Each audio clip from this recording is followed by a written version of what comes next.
I have breast cancer. I have breast cancer. I have breast cancer. And I needed someone to talk to. I needed information. I needed to know I could do this. I found Living Beyond Breast Cancer, an organization that understands what you need and need to know. They helped me, and they can help you too. I have breast cancer. And I have support. I have information. And I have hope. I have Living Beyond Breast Cancer. Find 5 ways we can help you at 5ways.lbbc.org.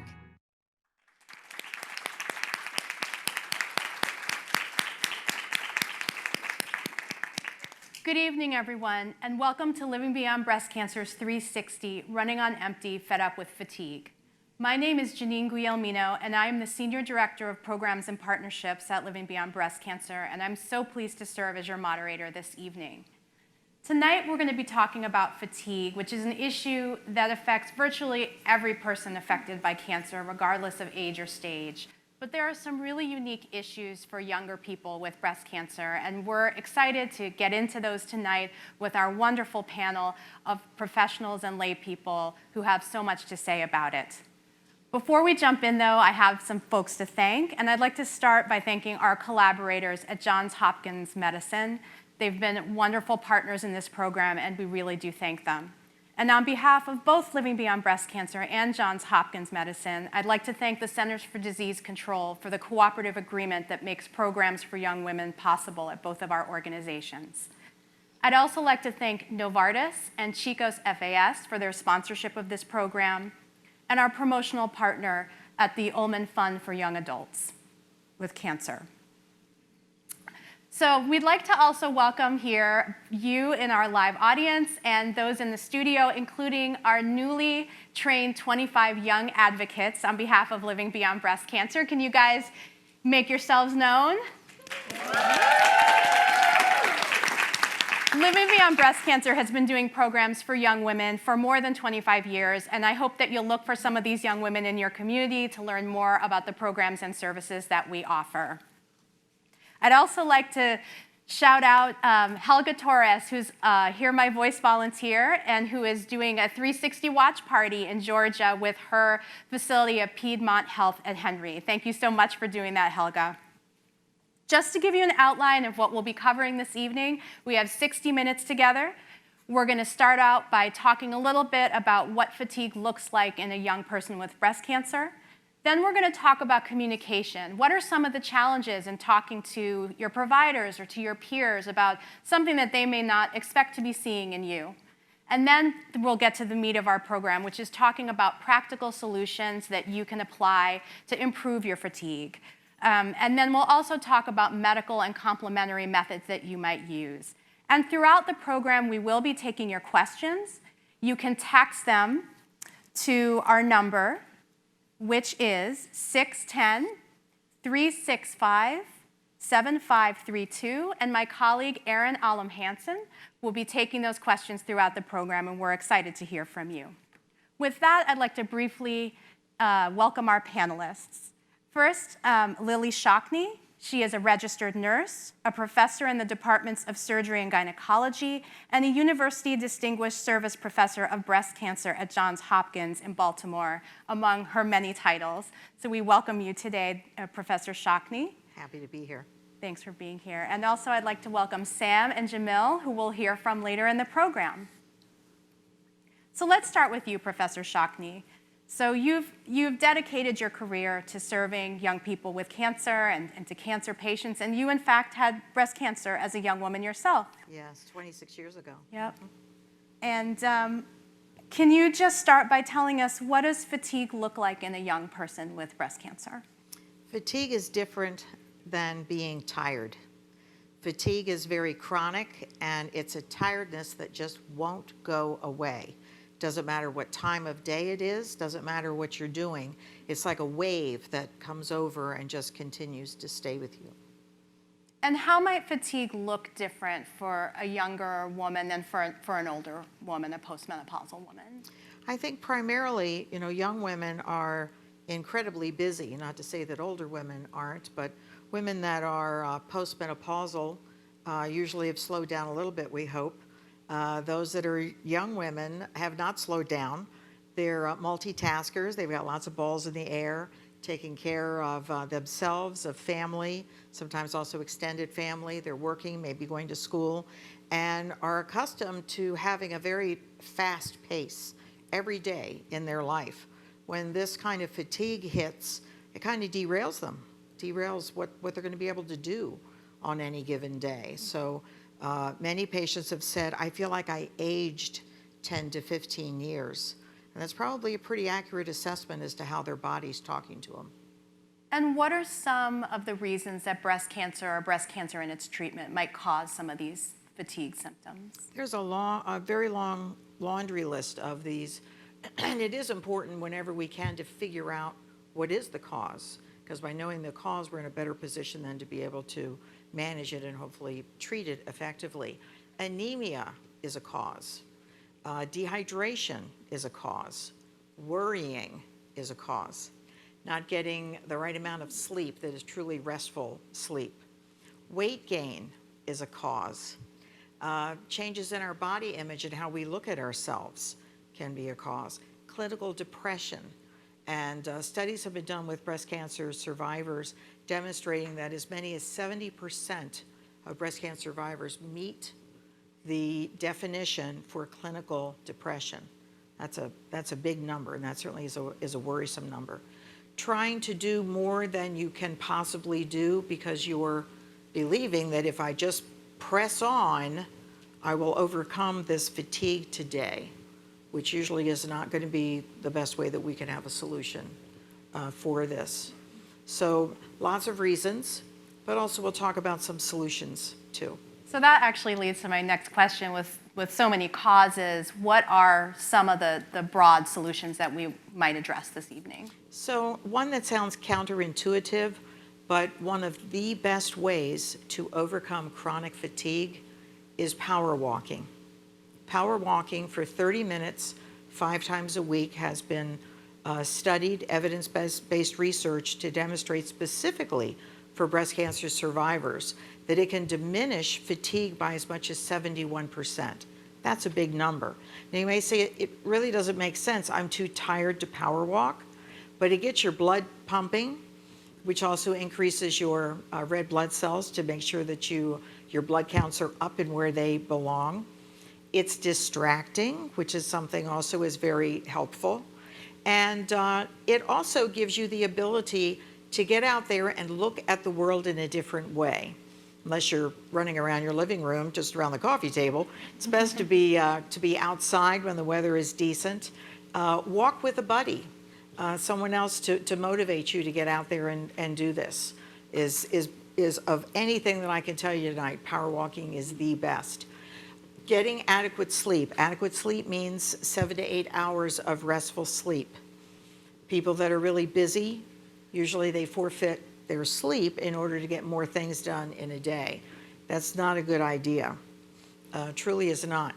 Writing down your worries doesn't make them go away, but it can help you to say, I'm not going to deal with this until tomorrow. From 10 to 10:30, I'm going to worry about this. Because if you let worry just take over, there's a saying that worrying does not empty tomorrow of its troubles. It empties today of its strengths. So think about that, because I think that is so on point, truly on point. Additionally, what we eat. So if we're of a mind of eating junk food, because that's what's readily available, and it also is oftentimes the food that we go to when we're stressed, that's not giving you the right nutrition that you need, which also can help with reducing fatigue.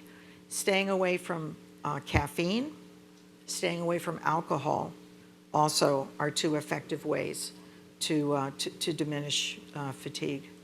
And if you are dealing with clinical depression, and that actually does require some questions to be answered to determine that, getting in to see a therapist is a really smart idea. We're not meant to try to solve those types of issues alone. It's a different thing than just sadness. It's like it has encompassed your life, and that you really can't function well when you're dealing with clinical depression. Thanks so much for that overview, Professor Shockney. And so now we're going to talk a little bit with our other panelists who can tell us what fatigue has been like for them in their experience. And I'm going to start with you, Sam. Welcome to the panel. Hi, welcome to be here.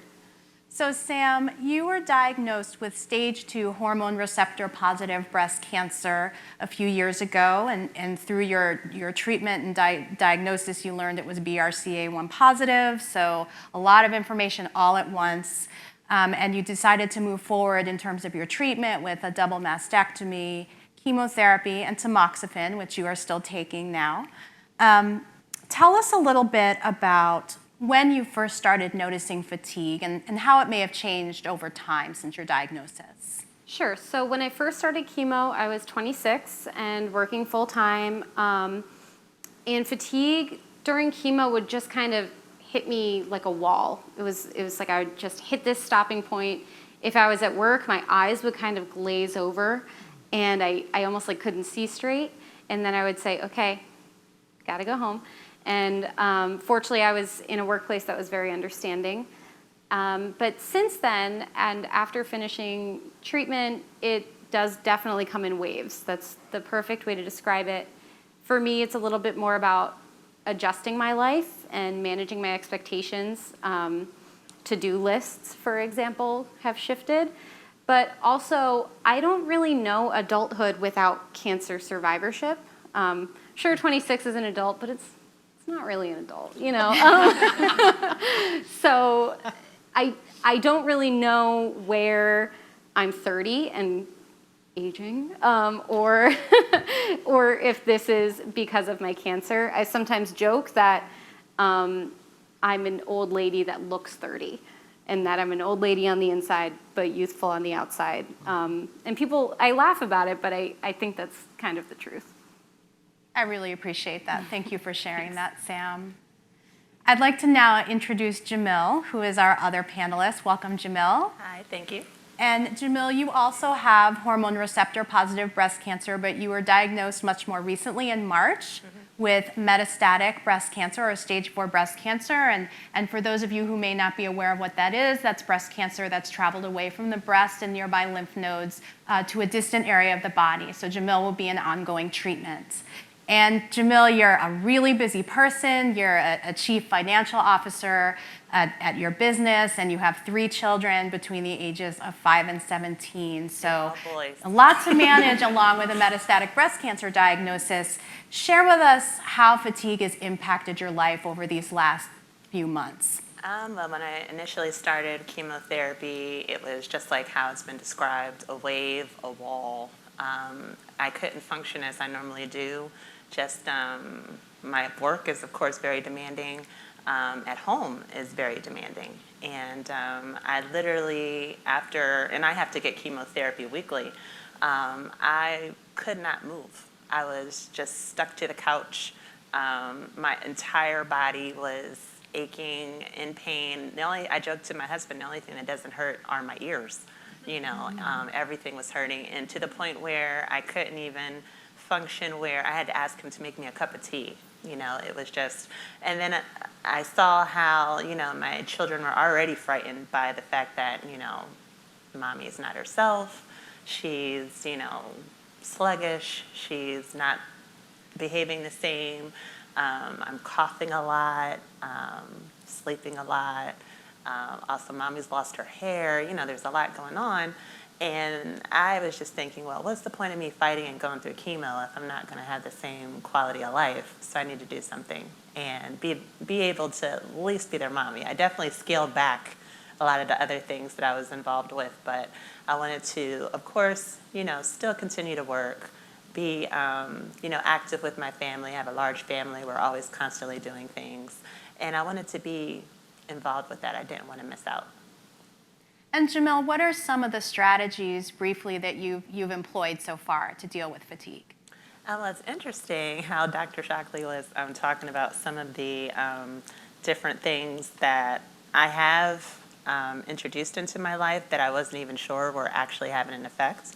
But, you know, definitely being involved with yoga, acupuncture, massage, walking, exercise and running and taking supplements. And usually, when I began to incorporate those different therapies into my life, I noticed, and I had never really been involved with exercise or yoga really a lot before, but I noticed that the pain would diminish more and more and more.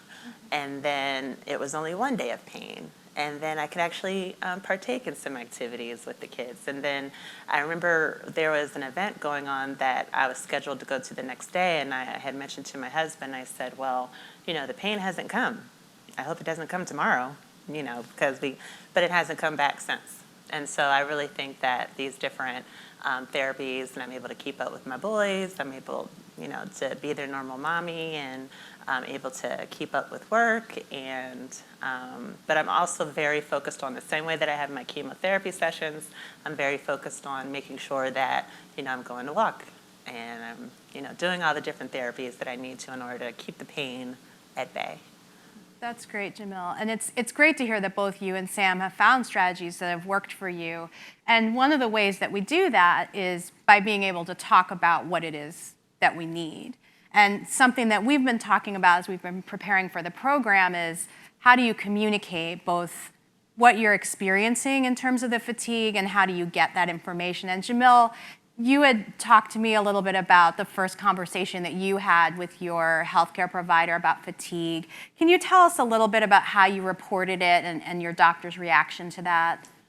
Yep, I had just shared, you know, of course, all my side effects, but initially I definitely shared that I was going through this fatigue and didn't really know how to deal with it. And, you know, as my oncology doctor, she really couldn't offer any solutions specifically. It was more so, you know, try to retrieve solutions from some of the supportive options within the hospital or with physical therapy, and, you know, they will be able to offer you with various solutions. And she's also familiar that we have navigators that kind of navigate through our care and go to all these different divisions that we have to be involved with. But I noticed that, you know, unless you proactively seek them out, you know, which is already challenging if you're already busy, you know, trying to fit that in during your day, plus all the scheduling, it can be challenging, so. Sure. And Professor Shockney, if someone's experiencing fatigue, who on the healthcare team, who's responsible for dealing with that side effect? Most of the time, it's the medical oncologist as well as the radiation oncologist, because those particular treatments are such a big contributor to the cause of the fatigue. We really should be well past the point, I mean, this is 2018, where we say to a patient, plan on fatigue. That's not what patients should be hearing anymore. When we should be saying there's a good possibility you may experience fatigue, but let's be proactive in having you get out there and do some things that can help diminish it or even prevent it. It makes no sense to me why we allow patients to become deconditioned that then requires reconditioning when we do have some methods that are tried and true and evidence-based that in fact can be used. Sure. And then when a patient does report that they're experiencing fatigue, how would the provider evaluate the causes? Because as you've said, it's really important to determine the cause. What sort of tests or questions would come up to do that? Yeah, so there are several questions that should be asked, which is, when did you first notice the fatigue began? Are there certain times where you find that it's worse? Are there any things that you've done that have found that it eases it up some? Do you have any shortness of breath or chest pain associated with the fatigue? Because we really do need to also rule out that this is a cardiac complication from treatment. Tell me what you are most worried about. Tell me what you're hoping for. Tell me 3 things that bring you joy or brought you joy before you started dealing with this fatigue. Those answers to those questions can really boilerplate what some of the issues that are going on, so we can determine, you know, a solution for clinical depression is going to be very different than post-radiation fatigue, for example, and how we would manage that would be very different. Sure. What about a situation where you don't have a provider who's asking those kinds of questions? What can a person do? Short from shaking them by their shoulders, you mean? I didn't want to suggest that, but Then I would ask to speak to their navigator, as well as their nurse practitioner, who are going to take the time to listen. I know that oncologists are in a very fast lane right now. There's more and more patients to be seen and fewer of them, which I certainly do appreciate, but that doesn't mean that we just let this slide and the patient go home without answers. So nurse practitioner, I think, is a good person to talk with. Certainly their navigator is also a very good person to talk with. They'll listen and they'll be able to point them in directions. As you were talking about some resources, whether that be cancer rehabilitation or seeing someone, psychotherapist to do an evaluation, and a buddy to get out there and do some power walking. absolutely. So speaking of buddies, in addition to the healthcare professional and the role that they play, our friends, our family, our caregivers are also really important in helping you cope with fatigue. And Sam, when you and I were talking, you told me an interesting story about when you were communicating with your family, when you needed some time to rest and nap. Can you tell us a little bit more about their response to that? Sure. So, like I said, I'm very independent. So, as a very mature 26-year-old, when I would say, "Mom, I just have to go lay down," and she would get very concerned, my initial response was, of course, "Mom," you kind of revert back to being 14 again. But I think fatigue in general is very challenging to communicate to anybody. It's very challenging to put the words to it and to say to people who care about you and are concerned about your well-being that this is what I need right at this moment, right now. It is concerning because that when there's a sense of urgency to anything, when you're facing a health crisis, they're gonna be a little scared. So communication is key in whatever way that presents itself to you. So for me, I had to check myself and not revert back to my teenage years and say, I'm okay, I'm fine, my health is fine, I just need a little rest, and then we can go on that walk. We're big walkers in my family, so.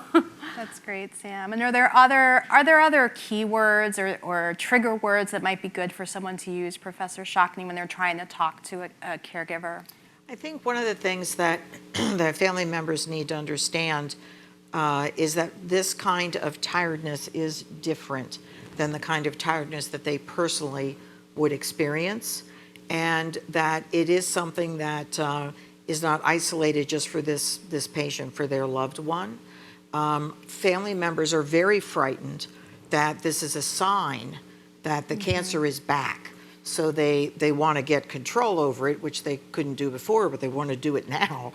And probably your mom would have liked you to have been 14 again, so that then you'd be home and she would have, she thinks, some control over what you're going to do and how you're going to do it.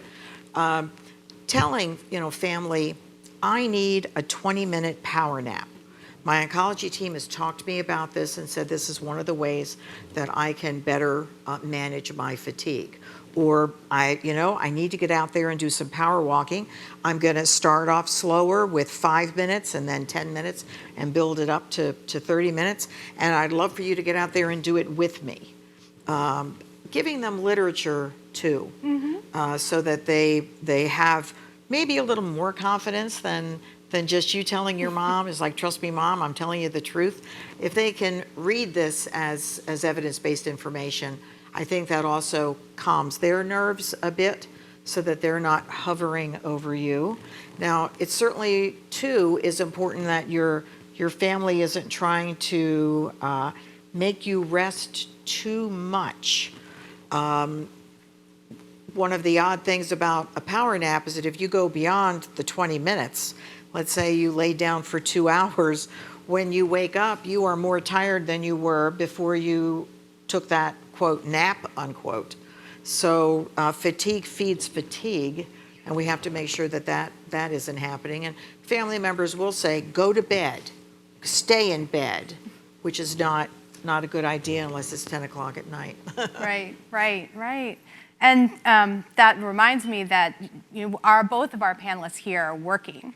So, in addition to family, there's also this communication around an employer. And Sam, I thought you might be able to share your story about how fatigue impacted your career and the choices that it helped you make. Sure. So when I was going through chemo, I physically tolerated it very well. I was really fortunate in that aspect. And I was working, I guess just about full time. I was working all the time. It never really crossed my mind to stop. And so when chemo ended, that was when I really hit a lot of those side effects. And everyone told me that my body would have to heal, but I heard it, but also didn't really hear it. So that's when those side effects were the most frustrating for me.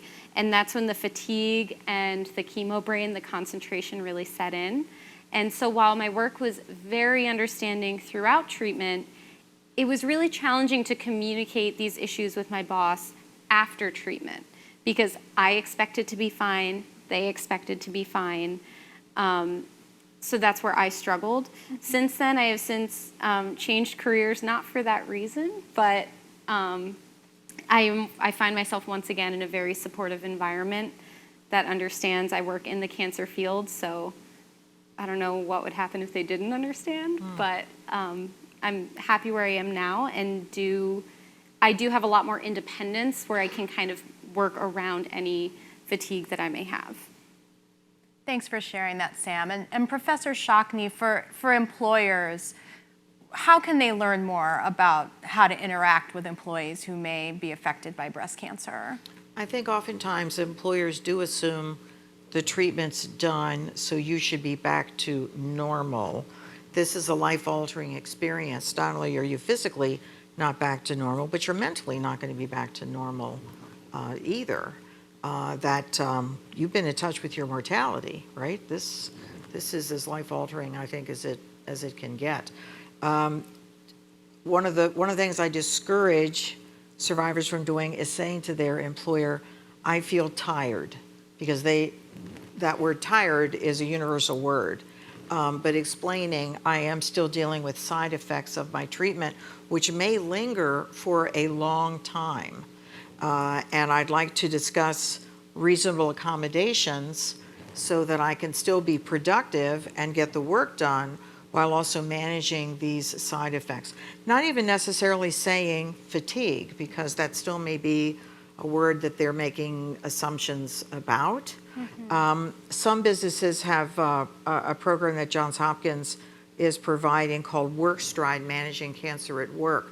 And for those that do have that employee benefit, there's a wealth of information on our website, specifically for employers as well as for employees, how to have that dialogue and how to make sure that everyone is being supportive during as well as after. Like I say, this is a big deal. I was in my 30s. I know what a big deal it was. Yeah. Sure, and for folks who are dealing with this, it's really important to understand what your legal rights are and how you can get reasonable accommodations. And there are many, many resources that you can connect to from Living Beyond Breast Cancer and from other organizations, so we encourage you to do that. I think we have a question, so I'm going to go to Erin for a minute.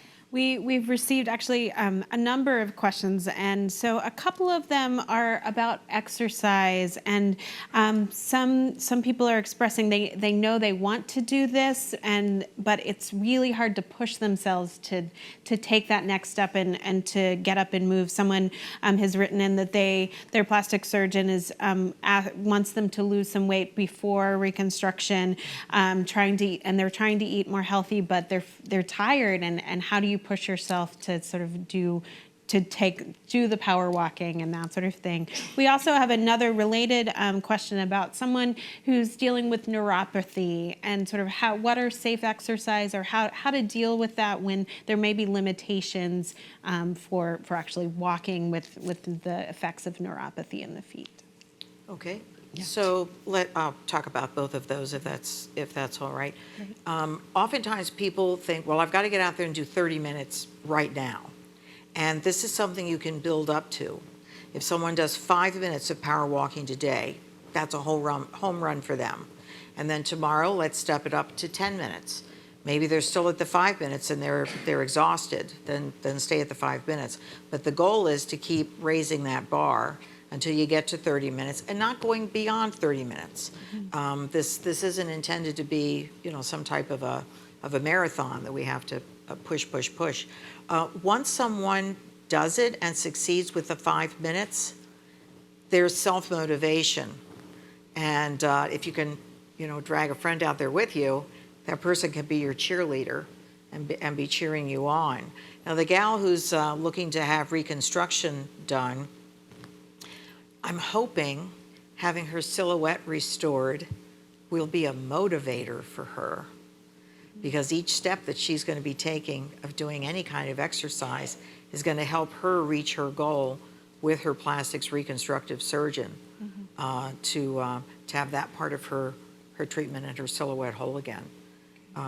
But start out little. It's just like people will buy a gym membership in January when everybody does their New Year's resolutions, and they go to the gym and nearby give themselves a heart attack trying to get on every machine in an hour, and then says, this is too much, and go home, and then they don't go back. And it's because it's not meant to be done that way. It's just be incremental, step by step. But having someone to be your cheerleader can really help to motivate you. Thanks so much, Professor Shockney. And since we're talking about exercise, I know both Sam and Jamil, you've used different kinds of exercise as a way of managing your fatigue. Jamil, you mentioned that you go to the pool. Could you tell us a little bit more about that? Well, I joined a couple of gyms, and they have like a bunch of different activities. We enrolled the boys in swimming lessons, so that's why we do activities with the pool. Also the swimming, yoga, group exercise. I like the Zumba. That definitely keeps me moving. And walking and running. I'm preparing for a 5K. And I can also touch on the fact that a lot of times I feel really deadbeat tired prior to exercising, but I think since I have accountability, folks that are expecting me to be there, or I'm scheduled with my yoga instructor, or I'm scheduled for the running that I'm doing with other women that have breast cancer, it kind of holds me accountable. And I can say that I really don't feel like doing it at the time, but afterwards I feel absolutely great. So that could be one thing where, I gotta go and, Yes. do this yoga or do this exercise. I know that it's beneficial for me, but sometimes I'm just like, I hope it rains, so we're not running. But I even mentioned to my husband, I said, I'm glad it didn't rain. We went, I felt horrible, but then afterwards I felt great, and I'm so happy that I actually was held accountable and took, part in the exercise. And I realized I didn't answer the question about neuropathy. Forgive me. So neuropathy certainly is a side effect that we all know so very well of certain chemotherapy agents. Some patients actually will have prescribed for them gabapentin to help with neuropathy, and they should be discussing that with their medical oncologist to make them aware of how severe this is, how much impact it has on their activities of daily living and their quality of life. So that it can be better addressed. We also need to know the individual may be a diabetic, and there's also diabetic neuropathy, which needs to be sometimes managed in a different way. So again, that underlying cause of neuropathy is important. And I think it's really important to talk about neuropathy and pain in general and its connection to fatigue, because people who have chronic pain from cancer and other causes often will have difficulty with sleeping, and anxiety and depression as well as a result of the pain. And they may be on inadequate or inappropriate, quite frankly, pain management. Maybe have been prescribed opioids, and when the pain is worse, then up the opioids, which is going to make you sleepier and more fatigued and get you into a cycle that is very difficult to break. So there sometimes are other methods for managing pain, and you described some of what you're doing to be able to manage pain better than narcotics are going to do. So something like opioids, alcohol, a lot of times you think, I'll have a drink and that'll relax me and I can fall asleep. Caffeine. things in the diet, things like that. How can that impact cancer-related fatigue? So caffeine, of course, gives us a buzz, right?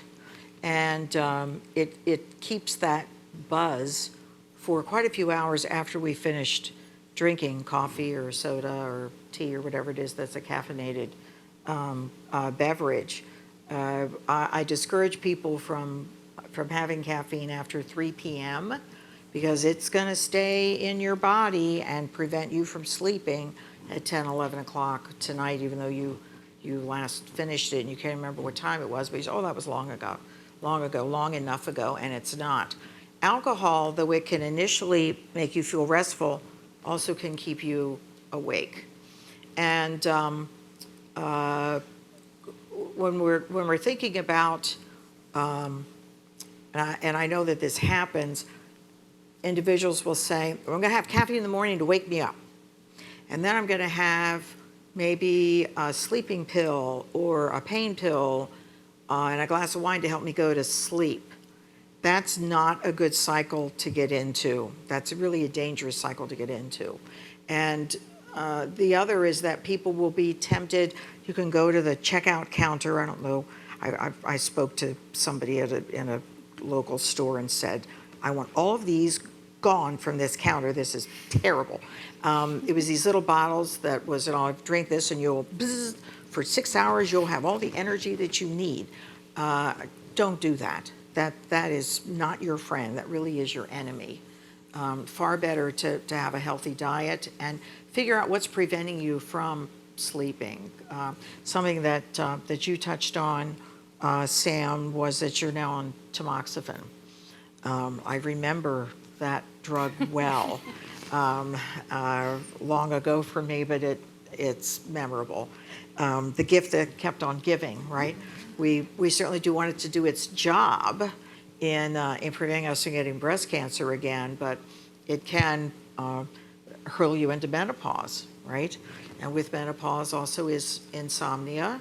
It is night sweats, and not to mention weight gain, and your period's sometimes gone, sometimes not gone, and all the other things that go on below your waist that you say, oh my gosh, what's going on down there? And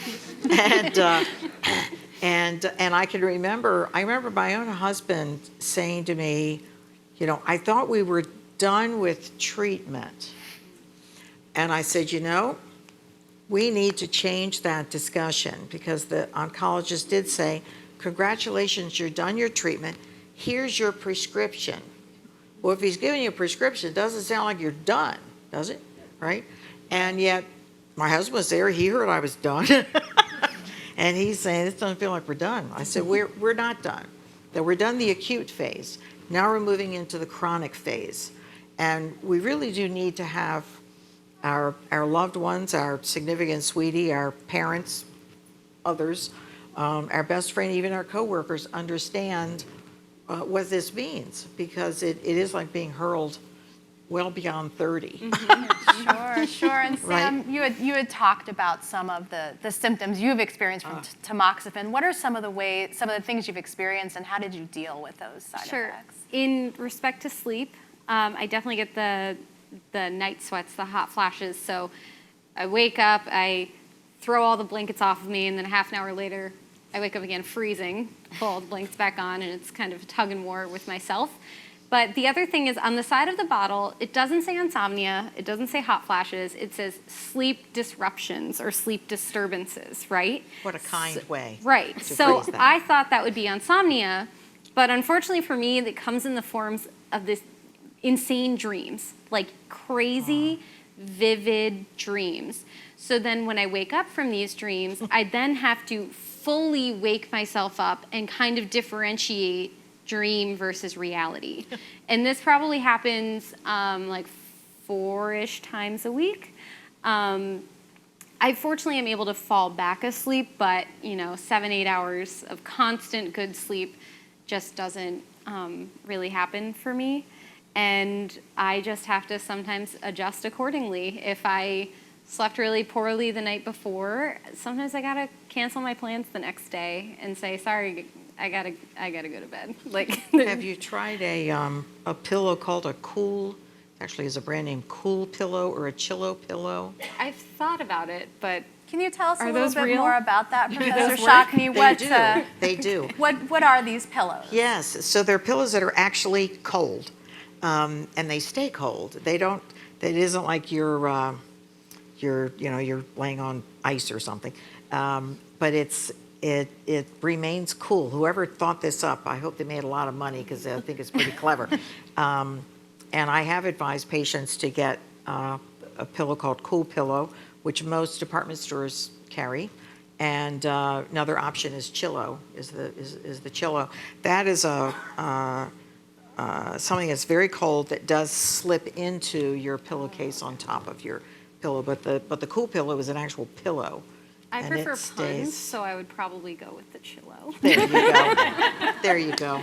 Whatever flips your skirt, Thank you, as they Professor say. Yes. Shockney. I see we have a question from Erin. Yes, we do. Yeah. So we got a question in from someone living with metastatic breast cancer. She's working full time, and she has, she says her pain level is usually at a level 7, and how she's experienced a lot of fatigue, and once the question is, how do you push through fatigue when the pain is so great for some women, especially those living with metastatic breast cancer? And Yes. what is the advice there? So determining where is the cause of this pain. It could be a nerve where a metastatic lesion is pressing on it, which can be excruciating. You can't get away from it. Nerve blocks, though, have been proven to help. Spot radiation has been very effective, too. So we shouldn't always be turning to yet another drug, particularly when it's in the opioid family, because it may not do it. It may not fix the problem and may have her more in bed than out of bed. So figuring out what's the cause, making sure that a scan's been done to say, here it is, based on the symptoms that she has, and having a palliative care doctor intervene for her. And oftentimes palliative care will not be focusing on opioids. They're very creative in figuring out other alternative ways of fixing these kinds of problems. Now I know sometimes when you hear the word palliative care, you go, oh, that means hospice. That does not mean hospice. I get very frustrated. These two things have gotten connected to one another rather than separated, because palliative care should be happening way before we ever discuss hospice. And palliative care even should be happening for those that are stage 0 to stage 3 that have symptom management problems. I personally, because I dislike the term palliative care so much, I refer to our Director of Palliative Care as our quality of life coach, because his task is to restore quality of life or preserve quality of life. And he's very good at doing it. So I hope that she will turn to palliative care. And if her oncologist, quite frankly, says, oh, no, you don't need that yet, say, oh, yes, I do. Lillie Shockney said so. So that's that. Yeah. Please do. And you can also say Living Beyond Breast Cancer says so. Professor Shockney, a lot of what you're talking about speaks to your observation earlier in the program that it's really important to understand the cause of the fatigue. So with so many different causes, is there a standard approach to treating fatigue or treatment guidelines for treating fatigue? There aren't very good guidelines, nothing that I can say, I guarantee you this is going to work. But most of the time, we do turn to exercise, that power walking, and power naps. Making sure that we are eating a healthy diet, not the junk food. Have junk food a little bit, but just not much. And really being watchful of alcohol intake. We know that alcohol is one of our enemies anyway when it comes to breast cancer. And being mindful of caffeine intake.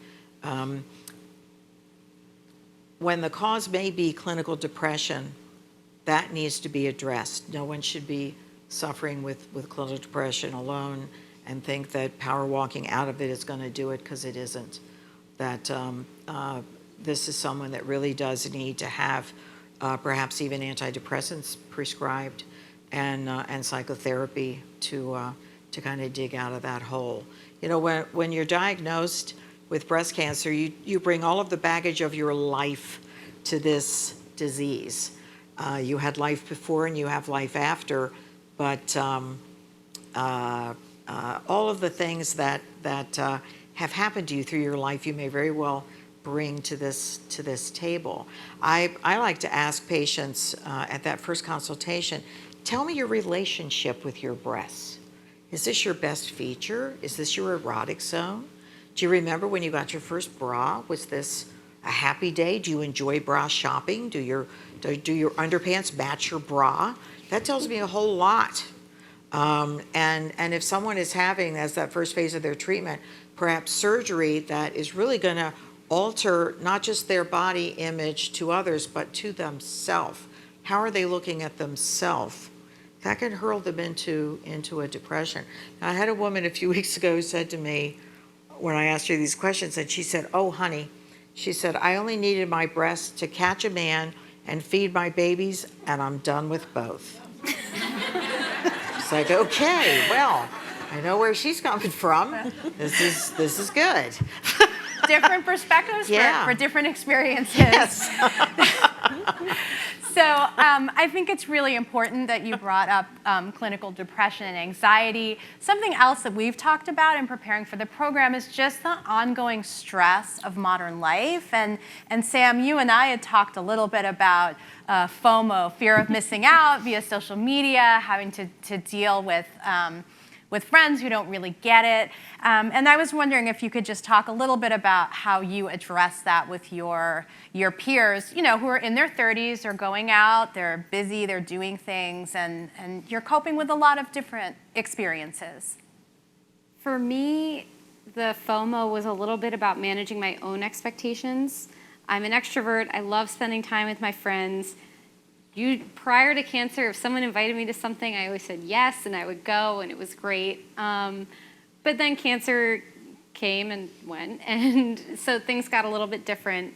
I always like to suggest something else, because no one wants to be on the receiving end of saying, no, I can't hang out with you. So I always like to say, okay, well, you know, I can't go out to the bar with you tonight, or whatever it is, but how about dinner beforehand, or we can order takeout and hang out at my place, or maybe something tomorrow or something next weekend. I think it's really important because I never wanted anyone to feel like I was shutting them out, and no one wants to feel shut out, especially because if you're going through treatment, they're reaching out to you because they want to be with you and they care about you. So it's important. It's always been important to me to maintain relationships. So that's my way of handling it personally, but it's different for everybody. That's a really good way of handling it, because if someone keeps asking you and you keep saying no, they'll stop asking you. Exactly. And then you're going to be isolated, and that's not what anybody wants. In your situation that you're dealing with, living with breast cancer, no doubt you have individuals that love you and that say to you, you look great. Is your cancer gone now? Yeah, I get that a lot. Right? Yeah, they're like, oh, well, you're done with chemo. No. I'm stage 4, so my chemotherapy is kind of every week for the indefinite future. And, you know, I think a lot of times my peers and friends, family, just based how I appear, they're thinking, oh, she's doing great, she's fine, you know. But I try to remind them and remind myself just to give myself a little more grace. So I listen to my body a lot. If I need to just really take my time, that is totally fine. And I even, you know, remind other folks in my life, because we always have a lot of events going on. Everybody wants to see my little ones. So I just remind them, like, you know, I'm going to be gracious with myself. I'm going to get there, you know, but I don't like to feel rushed because I'm very scheduled with my cancer care. I'm very scheduled when it comes to work. So when it comes to family and fun, I really would just like to, just be, and not have to feel like I'm rushing or stressing myself out. So I make sure that I prioritize my self-care, where I'm giving myself grace, and I remind others that they tend to be treading on that. That's great advice. Thank you, Jamil. Erin, do you have a question for us? Yeah, we've had a couple questions from people that are maybe finished active treatment, and this question says, I think sums it up. There's been a couple of questions like this. The question is fatigue a permanent and lingering long-term side effects of breast cancer treatment? This person has finished treatment 18 months ago, still has fatigue. Her doctors say that it would go away in about a year, but now she's approaching about 2 years out. So will it be ongoing forever for those that are have early stage breast cancer treatment as active treatment has ended, or what is the advice for that? So our hope is that it won't be forever, but it's not unusual for it to be for several years. Making sure that the patient's blood counts are normal, back to that anemia question. Sometimes for a very long time after chemotherapy or even after radiation, red blood cells can go down and just linger down there, and that may require some other methods of treatment to get them built back up, and that's something that requires obviously a blood test, so making sure that we aren't just assuming what the fatigue is due to and it being something other than anemia is really important. But if we did assume it's going to be with us, I'll say something awful, 10 years, then the sooner we start treatment, which is self-treatment of get out there and those power naps, and sticking to a regimented schedule each day. Sometimes on weekends, you might sleep in till noon. That really isn't helpful to your body. Your body's in a certain cycle. Maintaining that cycle is actually quite important. Something as simple as I'm off today, I'm going to stay home, and I don't think anybody's going to ring my doorbell, so I don't think I'm going to take a shower. I don't think I'm going to take off my pajamas. I don't think I'm going to put on my makeup is a mistake. Get in the shower, get on your makeup, get clothes on, even if the only person looking at you today is you in the mirror. Because staying in sleepwear is going to encourage our brain to say, oh, we're supposed to be laying down and sleeping now. Mm-hmm.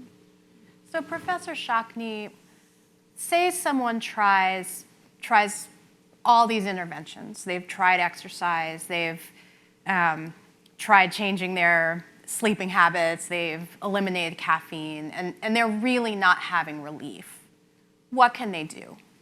I think that at that point, their medical oncologist needs to do a medical evaluation to take a look at what is the cause, because the cause, as best we can, needs to be pinpointed so that we can, once we know this is what's doing it, then we can come up with usually a solution for it.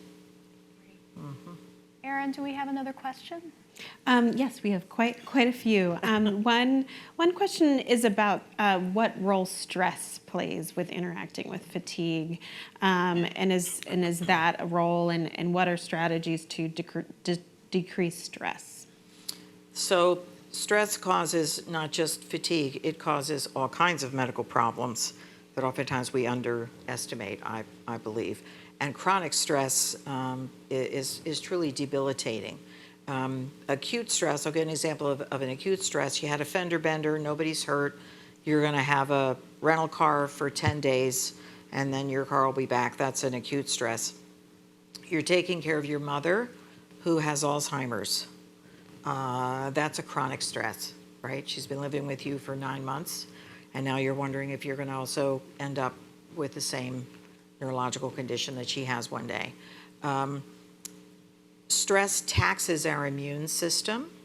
We need our immune system intact. It's one of the things that helps us prevent this disease from recurring. but it also helps our heart, helps our lungs, helps our GI tract, awfully important.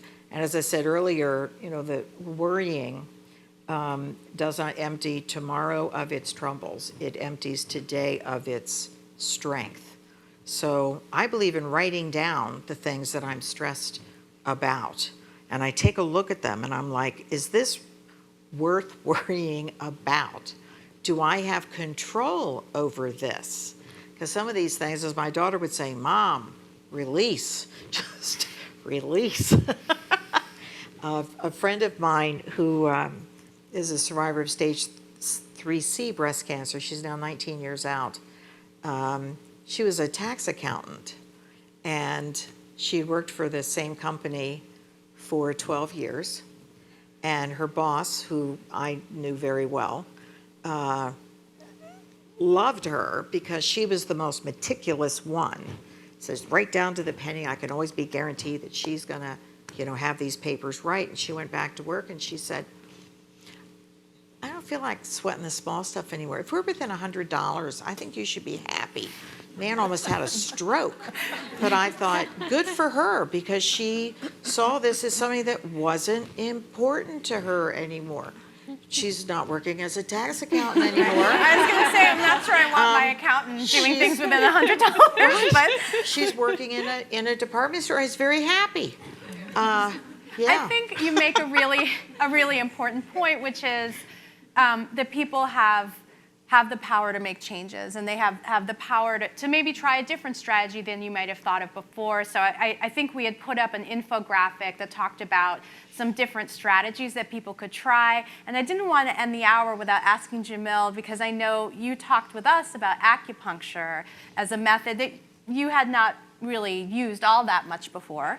Can you just tell us why you decided to try that to help combat your fatigue? It was just one of the ones that was the wellness therapy. One of the resources. Right, that was, had actual quantitative data by the National Cancer Institute and said, hey, this might work for fatigue. So I said, I'm going to throw everything at it. And it actually helped with my neuropathy too, because my chemotherapy, I would have a numb foot for like a week.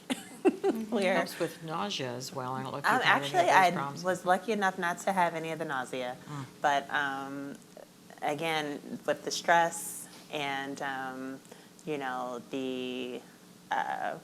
what was it that you were talking about with the... Acupuncture. Right. But what specific side effects? Neuropathy? Neuropathy, stress, the fatigue.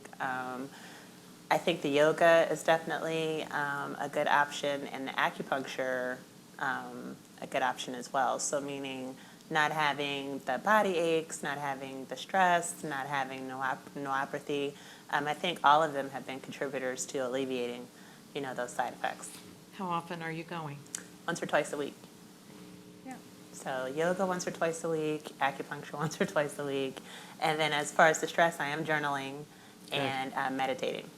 Good. So hopefully having some openness both for you and for your providers to offer some different strategies. So it's hard to believe, but we're almost at the end of our hour together. And I wanted to give each of you a last opportunity to share with our audience the one message that you hope that they will walk away from with this program. Why don't we start with you, Jamil? I would just say,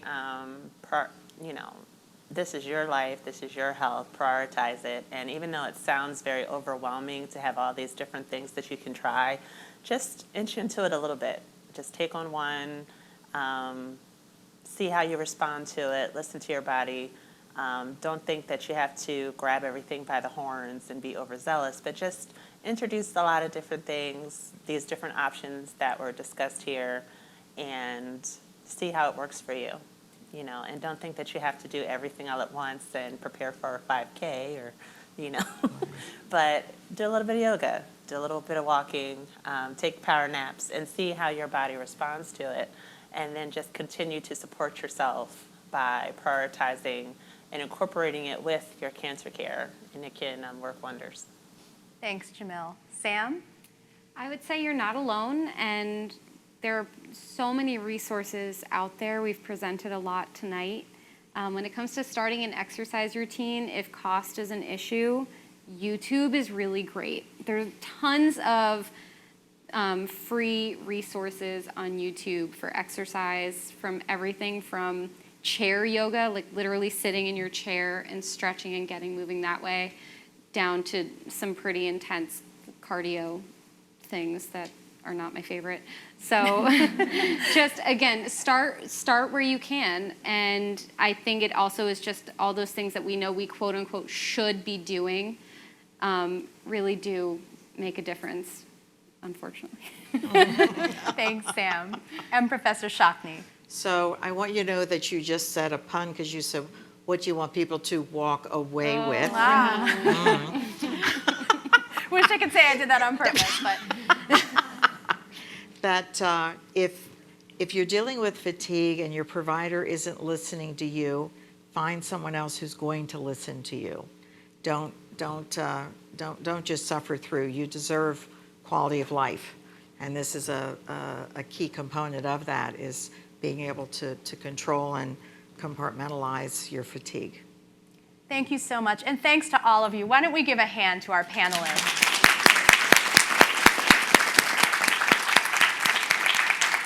I want to thank all of you online for joining us, for your wonderful questions via text.